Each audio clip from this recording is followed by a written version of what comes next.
আসসালামু আলাইকুম রহমতুল্লাহি ওবারাকাতুহু। প্রিয় দেশবাসী, আমি ছোট্ট কথা বলতে বাধ্য হলাম।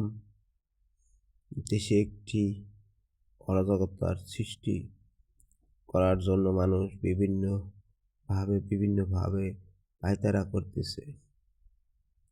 হাদি ভাইকে গুলি করে হত্যা করার চেষ্টা করছে।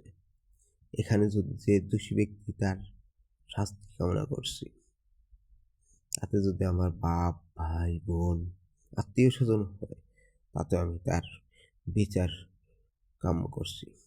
রাসূল সাল্লাল্লাহু আলাইহি সাল্লাম কোনোদিন মানুষ হত্যা করে রাজনীতি ও অর্থনীতির কোনো বিধান রাখেননি। খলিফা উমরের সময়ও এ ধরনের করেনি। উমর ছিল শাসক, অর্ধজাহানের খলিফা। কোনো সময় জেরুজালেমে দেখা গিয়েছে যে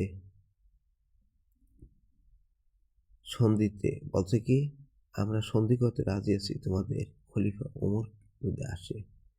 তাহলে সে যখন জেরুজালেমে গেছে, মক্কা থেকে জেরুজালেমে, তখন একবার উটের পিঠে তার দাস তাকে দিয়ে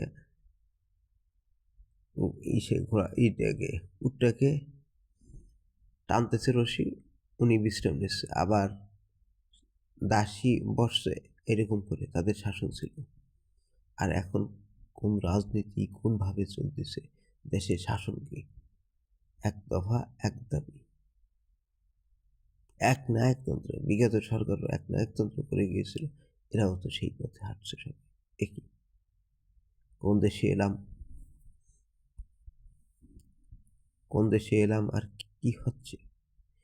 এই কি ছিল আমাদের পূর্বপুরুষ? স্বাধীনতার 16ই ডিসেম্বর আসছে, আমাদের মনে রাখতে হবে 30 লক্ষ শহীদের বিনিময় আর 2 লক্ষ নারীর ইজ্জতের বিনিময় এই বাংলাদেশ, সোনার বাংলাদেশ।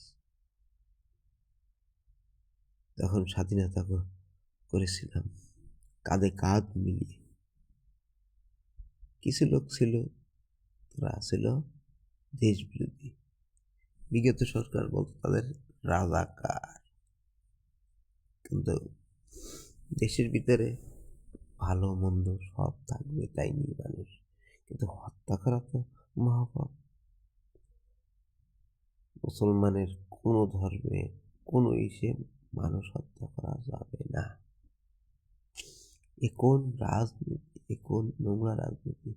এটা তো রাসূল সাল্লাল্লাহু আলাইহি সাল্লাম কোনোদিন উস্কে দেয়নি আর সমর্থনও করেনি। কেন আপনারা করতেছেন?